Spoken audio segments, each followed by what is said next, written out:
Welcome to X Confessions Unlocked, where lies, betrayal, and truth collide. Kindly subscribe so you don't miss any of this. We share new stories daily. Stick around and unlock the drama.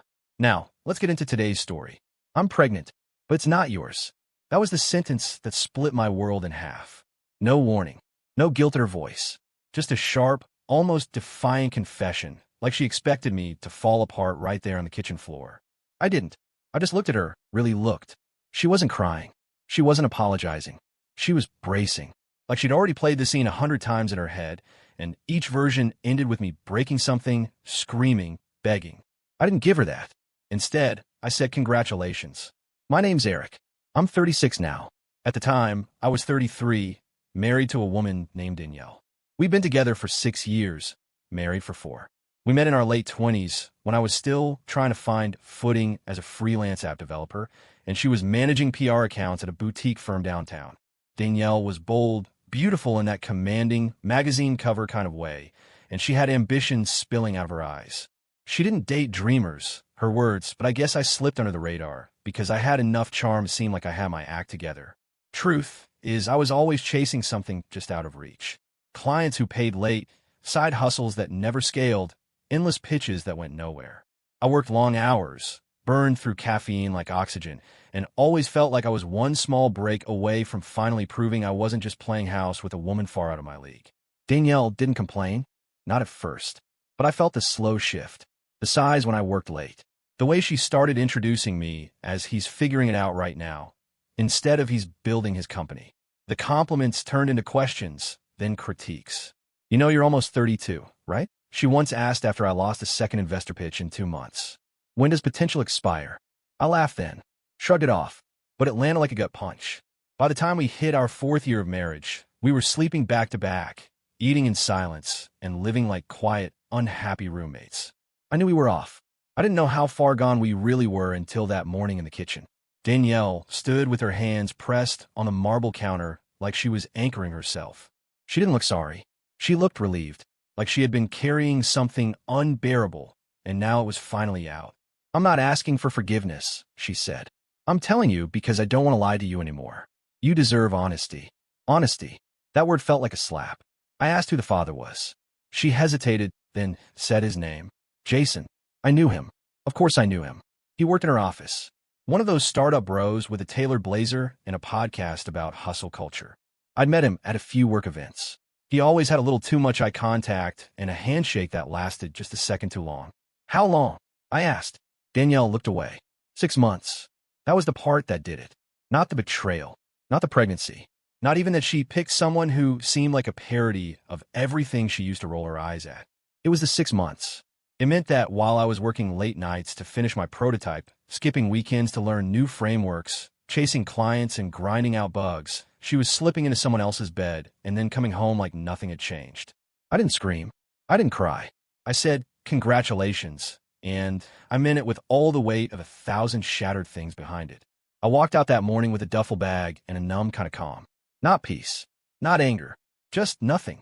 I crashed on a friend's couch for the first few weeks, then moved into a studio apartment above a laundromat that always smelled like bleach and burnt cotton. I lived cheap, ate worse, and worked harder than I ever had in my life. Not for revenge, not to prove anything to her. I did it to stay alive, to keep my mind from drowning in the echo of those words. It's not yours. Danielle filed for divorce a month later. She said it was better to just move on cleanly. No lawyers, no drama, no property fights, just a quick dissolve. I signed the papers without looking too hard. But something shifted in me. I started building again, not just apps, but myself. I cut contact with almost everyone we knew mutually. I deleted all our old photos. I even threw out the hoodie she gave me for my birthday, the one I used to wear on cold nights when I pulled all-nighters at my desk. It wasn't bitterness. It was survival. There were nights I hated myself. Nights I wondered if I was the problem all along, if maybe I was too slow, too idealistic, too comfortable with failure. I questioned everything. My value, my vision, my future. But I also started coding with a kind of clarity I hadn't had in years. I built a small but focused productivity app, something clean, minimalist, no bloat, just real-time collaboration features for freelancers. I released it under a different name, and it didn't blow up overnight. It wasn't some fairy tale redemption arc. but people downloaded it, subscribed to the premium plan, shared it. One tech blog called it the surprisingly efficient tool built by someone who clearly gets the grind. I wasn't rich, but I wasn't drowning anymore. I got into a routine. Mornings at a nearby diner with black coffee and eggs. Afternoons buried in code. Evenings spent reading or going for long walks around the city. I started therapy. Learned to forgive myself for things that weren't even my fault. And one night, almost a year and a half after the kitchen conversation that wrecked my world, I got a message on Instagram. It was from Danielle. Just a simple, "Hey, I saw you on Tech Digest. Proud of you." I stared at the message for a long time. I didn't block her. I didn't respond right away either. But I did click her profile. She was still working at the same firm. Her bio mentioned mother to a beautiful boy. Jason wasn't in any of the pictures. In fact, he wasn't in her life anymore, as far as I could tell. Over the next few weeks, she messaged again. A birthday wish. A just checking in. Then finally, "I've been thinking about everything, about how I handled it all. I was selfish. I know I hurt you. I didn't see how hard you were trying. I'm sorry, Eric. Really, that one hit. I didn't know if it was guilt or regret or loneliness, but I knew it wasn't love. And that's what saved me." I didn't respond for 3 days. When I finally did, I said, "Thanks for saying that. I hope you're doing well." No sarcasm, no venom, just honesty, the kind she once claimed I deserved. She replied with a few more messages. "Oh, we should catch up sometime." You were a good man, Eric." I didn't say that enough. I didn't take the bait. I didn't need her to see me as successful. I didn't need closure from the same person who once looked at me like I was an expired idea. I already had what I needed. I had peace. I didn't tell anyone she messaged me. Not my friends. Not my therapist. Not even my brother, who still held a quiet, seething grudge on my behalf like a dog with a bone. It wasn't some secret I was hiding. I just didn't want to give it oxygen. It felt like lighting a match in a room that had finally stopped smelling like smoke. And if I'm being totally honest, I didn't trust myself at first. Not completely. The old version of me, the one who used to chase her approval like it was oxygen, would have jumped at the idea of a second chance. He would have rewritten history, minimized the betrayal, painted her as confused, or lost, or going through a phase. But I wasn't that guy anymore. The new me understood something deeply uncomfortable. Sometimes love isn't taken from you. Sometimes it walks out the door with someone who knows exactly what they're doing and leaves you with a mirror and nothing else.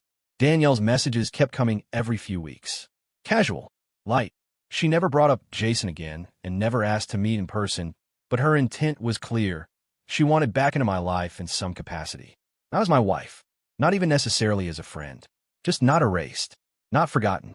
I thought about how she used to look through me when I'd talk about a new project I was excited about. How she'd nod, distracted, scrolling through her phone, waiting for me to stop talking so she could pivot the conversation. I thought about the nights she came home late, the excuses that never made sense, the emotional distance that had started to feel normal. I thought about the quiet, the unbearable quiet that followed her leaving. The way I had to rebuild a life from ashes, not just of a marriage, but of an identity I thought I understood. I didn't hate her. That was the strangest part. I didn't love her anymore either. I just felt clear, like waking up from a fever dream. Therapy helped, more than I expected. I didn't sit in a room and cry for an hour like TV shows make it seem.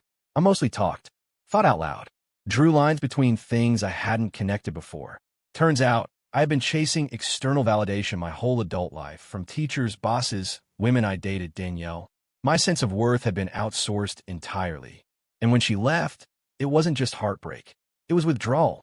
So when the app, the one I named Orbit, got picked up by a mid-sized tech company for acquisition talks, I didn't pop champagne or go on a spending spree. I took a breath, sat alone in my apartment, let it wash over me slowly. I had built something, with no shortcuts, with no audience, just me. The offer came with a 6-figure upfront payout and a retained position on the team as a lead developer. It wasn't buy an island money, but it was enough to pay off my debt, move into a better place, and finally stop checking my bank balance before ordering takeout. The day I moved into my new apartment, a clean one-bedroom with windows that actually opened and a view of the park, I got a voicemail from Danielle. Her voice was softer than I remembered. "Hey, I heard about the app. I read the article in Founders Weekly. I'm happy for you. Really, I always knew you'd do something big, even if I didn't always say it. I guess I was just too impatient or too scared to wait. Anyway, congrats. You deserve it." It was the most honest thing she'd said to me since the day she confessed. And still, I didn't call back. Not because I was angry, but because I didn't owe her that version of me anymore. But life's funny like that. Just when you think you've finally escaped a chapter, the universe throws in one more page. It was about 6 months after the acquisition when I ran into her in person. Of all places, the grocery store. I was standing in the cereal aisle comparing fiber content like a 90-year-old when I heard a voice behind me go, "Eric." I turned and there she was. Danielle. She looked the same mostly, but tired. Not in the way that says, "I stayed up all night partying," but in the way that says, "I haven't been taking care of myself, and I don't know where the energy went." She smiled, hesitant. "Hey." I nodded. "Hey." There was an awkward pause. Then she gestured at my cart. "You still eating those ancient granola bricks?" I smirked. "You mean the ones that you said tasted like dirt, but made my skin glow?" "Yeah, guess I stuck with them." She laughed. "A real one." It was weird. Familiar. Not painful, just strange. We made small talk. She told me she was raising her son alone now. Jason had dipped out 3 months after the baby was born. No custody. No financial support. Just a "this is too much" and a disappearing act. She didn't say it in a victim way. She owned it. But I could tell she was still unraveling it inside. "I thought he'd show up," she admitted. "I thought he'd be better than this." She didn't say it, but I could hear the ghost of her old words in the air. "I thought he'd be better than you." We talked for another few minutes. Then she said, "It's really good to see you. You seem centered. Peaceful." "I am," I said. And I meant it. Then she surprised me. "Would you ever want to catch up sometime? Not like a date or anything. Just talk." I hesitated, and that silence was its own answer. Not cruel. Not dismissive. Just honest. She nodded, reading it perfectly. "Yeah, that's fair." I could tell it stung, but she didn't push. She smiled, almost sadly, and said, "Well, I'm glad you're doing well, Eric. You deserve it." I wished her luck, told her to take care, and we walked away in opposite directions. I haven't heard from her since, and that's okay. People expect these kinds of stories to end with some dramatic mic drop, like I tell her off, or I say something cutting, or she begs, and I get to smugly reject her. But real life isn't a movie. Real growth is quiet, subtle. It happens when no one's watching. My peace wasn't born from revenge or from proving her wrong. It came from finally accepting that I don't need to be understood by the people who once underestimated me. It came from building a life where I no longer had to perform for love or approval. And strangely enough, in that grocery aisle, I felt something unexpected. Gratitude, not for the pain, but for the clarity, for the forced rebirth, for the version of myself that got forged in the fire of everything falling apart. I didn't think much about Danielle after that grocery store run-in, not because I'd pushed her out of my mind, just the opposite. I'd processed her, like a chapter you reread, not to hold on to it, but to understand how the story got to where it is now. Sometimes closure doesn't come with a final conversation or a dramatic reconciliation. Sometimes it's just the moment you realize you haven't thought about them in days. And when you do, it doesn't hurt anymore. 6 months after that meeting, my life looked almost nothing like the one I had when she left. I'd moved into a better apartment. The company that bought my app kept me on as lead product designer. And for the first time in my adult life, I wasn't living check to check. I had health insurance, a team, and a calendar that was full without being chaotic. People respected my ideas. I was no longer the guy chasing potential. I was the guy building things that worked. But more importantly, I had space. Mental, emotional, spiritual space. I started running again. Not because I was trying to get revenge fit or anything, but because I liked how it cleared my head. I took a photography class on the weekends. Started volunteering with a local coding mentorship program for underprivileged teens. It felt good to give back, to be a part of something not tied to Danielle or our shared history. I was carving out something entirely mine. And then, one evening, close to a year after the divorce had been finalized, I got a letter in the mail. Not a text, not an email, a literal letter, in a real envelope. Handwritten. The return address was Danielle's. I sat on my couch with it in my hands for a long time before I opened it. I don't know what I was expecting. A confession? An apology? A goodbye? Here's what it said. "Eric, I don't know if I have the right to write this, but I'm going to anyway. I've said I'm sorry before, but it never felt like enough. I don't expect forgiveness or friendship or anything from you.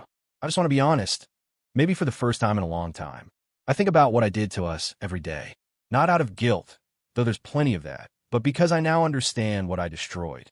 You were good, kind, patient in a way I didn't appreciate. I confused stability with stagnation. I thought someone louder, flashier, more successful would make me feel something you didn't. I was wrong. Jason was never you. And when the reality of single motherhood hit me, I realized I had thrown away the one person who actually believed in me.